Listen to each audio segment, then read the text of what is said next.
بسم اللہ الرحمن الرحیم۔ قسط نمبر 826۔ ستائے جاؤ اور صبر کرو، زہد والی دعوت، استخلاص کے چلتے رہو۔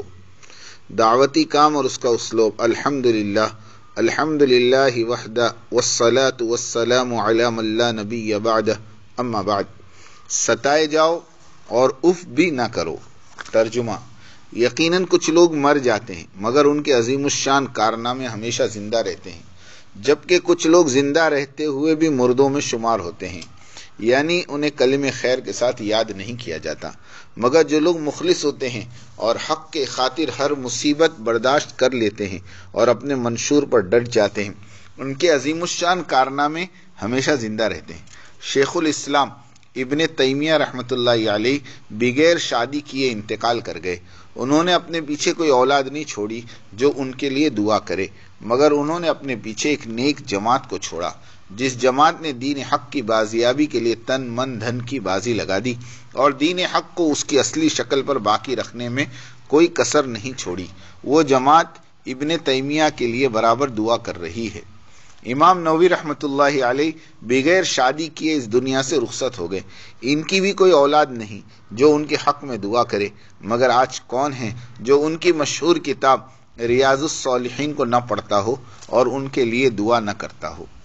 مفسر قرآن امام ابن جریر طبری بغیر شادی کیے انتقال کر گئے۔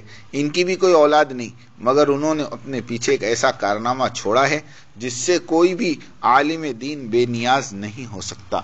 امام مالک رحمۃ اللہ علیہ کے بارے میں امام ذہبی رحمۃ اللہ علیہ فرماتے ہیں، امام مالک کو ظلم و ستم کا نشانہ بنایا گیا اور اس قدر کوڑے مارے گئے کہ وہ بے ہوش ہو گئے۔ مجھے امید ہے کہ اللہ تعالی ہر کوڑے کے بدلے جنت میں ان کے درجات بلند فرمائے گا۔ امام مالک اس دنیا سے رخصت ہو گئے مگر ان کا ذکر خیر باقی ہے۔ کہاں گئے وہ لوگ جنہوں نے امام احمد ابن حنبل رحمۃ اللہ علیہ کو قید و بند کی سزائیں دی؟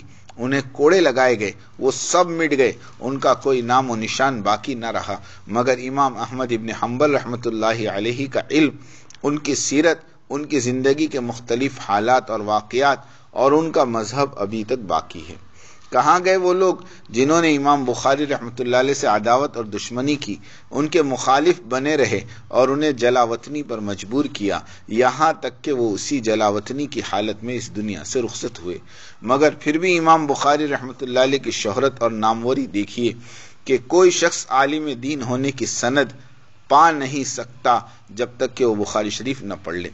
دنیا میں مسلمانوں کا کوئی ممبر یا کوئی اسٹیج نہ ہوگا جہاں سے یہ آواز سنائی نہ دیتی ہو کہ رواہ البخاری۔ اس حدیث کو امام بخاری نے روایت کیا۔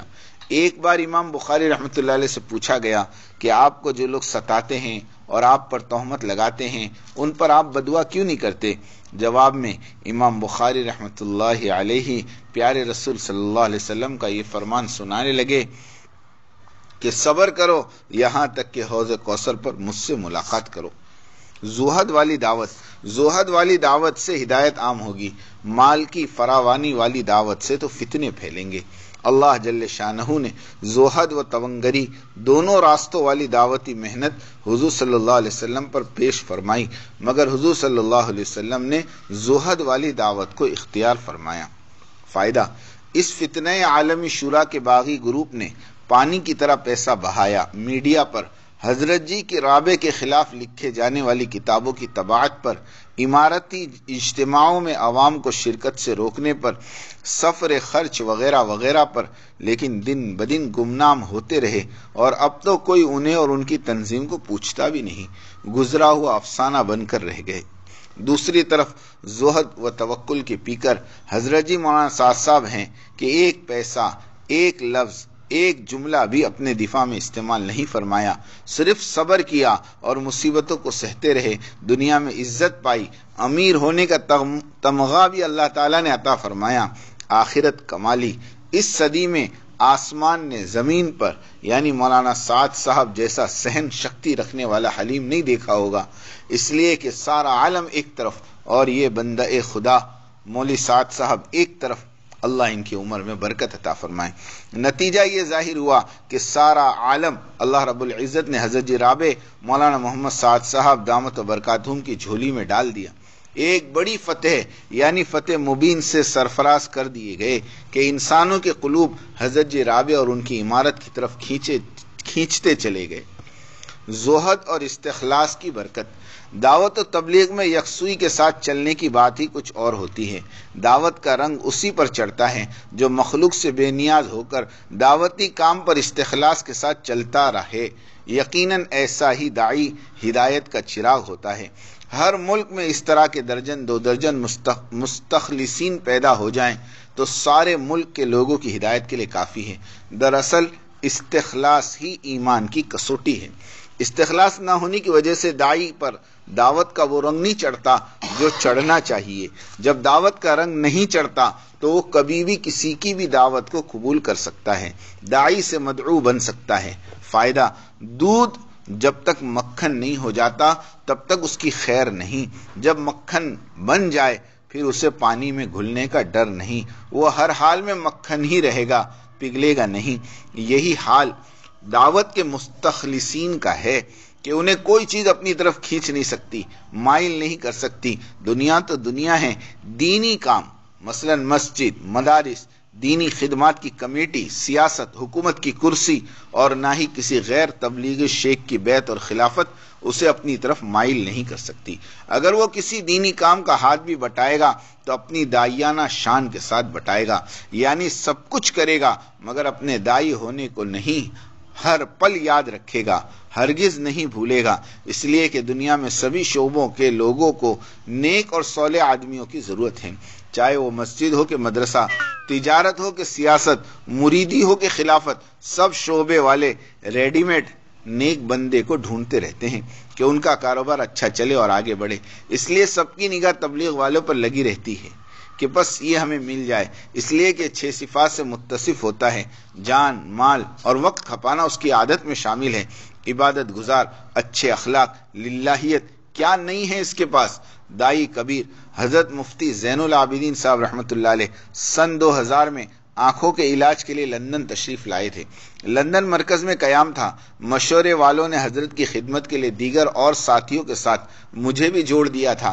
کچھ اور علماء بھی ہر وقت ساتھ رہتے تھے۔ ایک دن مفتی صاحب نے استخلاص پر بات کرنا شروع کی اور پھر خود کا واقعہ بیان فرمایا کہ صدر ضیاء الحق صاحب نے مجھ سے کہا، مفتی صاحب آپ اگر مذہبی امور کی وزارت کا قلمدان سنبھال لیں تو مملکت پاکستان کی عوام کا بھلا ہو جائے گا۔ مجھے بہت اچھا لگا۔ یہ بات میں نے حاجی صاحب کے سامنے رکھی۔ حاجی صاحب نے فرمایا آپ حضرت جی مولانا انعام الحسن صاحب رحمۃ اللہ علیہ کو لکھیں۔ خط لکھا۔ حضرت نے جواب میں لکھا، مفتی صاحب تبلیغ نے اپنے حصے کا جز جتنا نکالنا تھا اب اسے نکال لیا، ہو سکتا ہے کہ جز کا کچھ حصہ سیاست کے نصیب میں بھی رکھا ہو۔ اس چٹھی کو پڑھنا تھا، میری آنکھیں بھر آئی۔ میں خود سے کہنے لگا، زین العابدین تو موسمی اور سنترے کے مانند ہو گیا، تیرے جز کی بات کی جا رہی ہے، آخر تیرے استخلاص کو کیا ہو گیا؟ پھر میں نے حضرت جی کو فوراً لکھا کہ حضرت آپ کی توجہ سے میں استخلاص کو کھوتے کھوتے بچ گیا۔ اور پھر مفتی صاحب نے بڑے درد سے فرمایا، جم جاؤ تبلیغ پر اور مرکز نظام الدین کی اطاعت پر، نہ دیکھو ادھر نہ ادھر، جو کچھ ملنا ہے اسی محنت سے ملے گا، روحانیت، عزت، قبولیت سب کچھ اسی محنت سے ملے گا۔ صحابہ اسلام سے پہلے درندوں کی زندگی گزارتے تھے، لیکن یہی دین اور دین کی دعوت کے کام نے انہیں کہاں سے کہاں پہنچا دیا۔ رضی اللہ عنہم ورضوا عنہ۔ آج یہی کچھ سیدھے سادے تبلیغ والوں کے ساتھ ہو رہا ہے۔ ان کو بہلایا جاتا ہے کہ بھلا ہم میں اور تم میں کیا فرق ہے، ہم تبلیغ سے ہرگز منع نہیں کرتے، ہمارے آپ کی اصلاح ہوگی، ہم سے بیعت کر لو۔ اب کیا تھا، نفس کمزور ہے، آسانیاں تلاش کرتا ہے، کہاں در بدر گشتوں میں پھرنا، 2 گشتیں، 2.5 گھنٹے، سہروزہ، سالانہ چلہ، اور یہاں پیر صاحب کے پاس تو بس آرام ہی آرام ہے، بیعت کر لو، معمولات پورے کر لو اور تبلیغ سے جان چھڑاؤ۔ یہ کھری کھری حقیقت ہے۔ اسی نورانی حجاب میں 50 سال سے 80% تبلیغی والے مبتلا رہے اور خودی کو سنوارنے کی فکر میں خلق خدا کو بھول گئے اور دعوتی عمومی محنت کو خیرباد کر دیا۔ تعجب اور خوف تو اس وقت ہوا کہ ایک دن ایک مولانا صاحب مدظلہ کو یہ فرماتے سنا گیا، اے تبلیغ والو، تمہاری محنت سے دوسروں کی تربیت تو ہو رہی، لیکن تمہاری خود کی تربیت کیسے ہوگی؟ اس کے لیے مجھ سے بیعت کر لو اور میری خانقاہ میں آؤ، یہاں تمہاری تربیت ہوگی۔ کیسا شاطرانہ اور تلبیس سے بھرا انداز بیان ہے۔ بھیونڈی میں مولانا نے بیان کیا اور درجنوں تبلیغ والوں نے بیعت کر لی اور دعوتی عمومی محنت سے ہاتھ دھو بیٹھے۔ لا حول ولا قوت الا باللہ۔ حضرات صحابہ رضی اللہ عنہم اجمعین کی تربیت اسی دعوتی کام نے کی۔ جو شخص یہ گمان کرے کہ اس کار نبوت میں چلتے ہوئے بھی اس کی اصلاح ادھوری اور نامکمل ہے، اس نے اس مبارک کام کی توہین کی، اس نے اس دعوتی کام کو سمجھا ہی نہیں۔ حضرت جی مولانا یوسف صاحب رحمۃ اللہ علیہ کی نصیحت، قربان جائیں حضرت جی یوسف صاحب رحمۃ اللہ علیہ کی نصیحت کے، فرمایا کسی کو اپنے مال سے تبلیغ میں چلانا ایسا ہی ہے جیسے تبلیغ کا دشمن پیدا کرنا، اس لیے کہ جب تک اسے مال ملتا رہے گا وہ تبلیغ کرتا رہے گا، اور جہاں ملنا بند ہو گیا تو وہ تبلیغ اور تبلیغ والوں کے خلاف بولنے لگے گا اور دشمن بن جائے گا۔ آج کل تو بڑے بڑے نامور تبلیغ والے تبلیغ چھوڑ کر خانقاہوں کے مشائخ بن بیٹھے۔ یہ اور عالمی شورا والے سب کے سب حضرت جی کی مذکورہ نصیحت کی زندہ مثال ہے، اس لیے کہ ایک زمانے تک یہ لوگ تبلیغ اور دعوت کے ہیرو مانے جاتے تھے، لیکن آج یہ لوگ تبلیغ کی عمومی محنت چھوڑ کر اپنے ادارے کھول کر بیٹھ گئے۔ پہلے اللہ کی طرف بلاتے تھے، اب اپنی طرف بلاتے ہیں۔ مرکز چھوڑنے کی وجہ، مرکز نظام الدین چھوڑنے اور مولانا سعد صاحب سے دشمنی کی وجہ صرف مال اور جاہ کا نہ ملنا ہے۔ کام کا نہج بدل گیا، نظریات بدل گئے، وغیرہ وغیرہ۔ یہ کہنا تو بہانہ ہے۔ مولانا سعد صاحب کے انہی نظریات کو 20 سال سے سنتے رہے اور خوش تھے، اب اچانک کس طرح کا دورہ پڑ گیا کہ مخالف بن گئے اور بھاگ نکلے۔ 20 سال سے مولوی سعد صاحب کی اطاعت میں چلتے رہے، ان کی تعریف کرتے تھکتے نہیں تھے، اب اچانک ساری خرابیاں نظر آنے لگ گئی۔ دنیا بھر کے تبلیغ والے پاگل تو نہیں ہیں جو شورائیوں کی اس تبدیلی ذہن کو سمجھ نہ پائے؟ سب جانتے اور مانتے ہیں کہ یہ سب اس لیے ہوا کہ مال ملنا بند ہو گیا، بیرونی اسفار کے لیے مرکز سے ٹکٹ اور سفر خرچ بند ہو گیا۔ موزمبیق پہنچ کر جماعت والوں نے ویزے کے پیسے اہل موزمبیق کو ادا کیے تو وہ لوگ دم بخود ہو کر کہنے لگے، پہلے تو ہم ٹکٹ تک کا بوجھ اٹھاتے تھے، اب آپ لوگ تو ویزے کے پیسے بھی واپس کر رہے ہیں۔ تو ساتھیوں نے کہا کہ ہمارے امیر حضرت جی مولانا سعد صاحب کا حکم یہی ہے کہ تم جس ملک میں بھی جا رہے ہو ان ملک والوں پر احسان نہیں کر رہے ہو، اس لیے کسی کا 1 روپیہ بھی کسی کام میں لگے تو انہیں واپس کرنا۔ موزمبیق کے ذمہ دار کے ساتھیوں کی آنکھیں بھر آئی، کہنے لگے واقعی یہ صحیح نہج ہے، اسی کو سیرت صحابہ کا نہج کہتے ہیں۔ موزمبیق کا جو بنیا مافیا تھا انہیں برا لگا، جماعت والوں کو ڈانٹا اور کہنے لگے پرانے طرز کو اگر تم چھوڑ دو گے تو ہم تمہاری جماعت کو ڈپورٹ کروا دیں گے۔ افریقی لوگوں کو معلوم ہوا، وہ لوگ آئے اور جماعت والوں سے کہا کہ ان بنیوں کی باتوں کا خوف نہ کرو، ہماری موزمبیق کی 10,000 مساجد کے دروازے آپ کے لیے کھلے ہیں۔ اور بنیا مافیا سے کہنے لگے تم اور تمہارے بڑے 200 سال سے ہمارا خون چوستے رہے، اب بس ہو گیا، اگر مرکز کی نظام الدین کی جماعتوں سے لڑو گے تو ہم تمہیں ڈپورٹ کروا دیں گے۔ بِأَمْوَالِهِمْ وَأَنفُسِهِمْ، اپنا مال اور اپنی جان لگانا، یہ تبلیغی دعوت کے 2 پر ہیں، ان میں ایک پر بھی ناکارہ ہو گیا تو پرندہ پرواز نہیں کر سکے گا، صرف گھومتا رہے گا، بالآخر ایک دن تھک کر گر جائے گا۔ ترکی کے شیخ محمود آفندی صاحب سے ان کے مدرسے میں ملاقات ہوئی۔ شیخ نے فرمایا ہمارے خلافت عثمانیہ میں 30,000 علماء اور دائی کا مجموعہ دعوت و تبلیغ پر مقرر تھا۔ عمارت عثمانیہ انہی مال اور حفاظت مہیا کرتی تھی، وہ لوگ بھی تمہاری طرح بستی بستی قریہ قریہ دعوت دیتے پھرتے تھے۔ خلافت گئی تو دعوت بھی گئی اور ترکی گمراہیوں کے دلدل میں پھنس گئے، مگر تم تبلیغ والے محض اس لیے کامیاب ہو کہ تم نے صحابہ والا نظام اپنایا ہوا ہے، یعنی اپنا جان اور اپنا مال۔ انشاءاللہ تمہیں کبھی زوال نہیں ہوگا ہماری طرح۔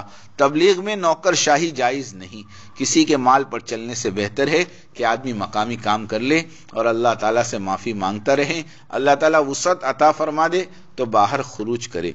سن 1991 میں ڈیوزبری مرکز کے بزرگوں نے ہمیں بھی پیشکش کی تھی کہ مرکز آ جاؤ، ہم تمہاری ضروریات کی ذمہ داری لیتے ہیں۔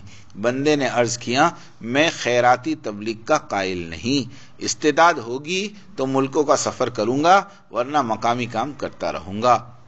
اب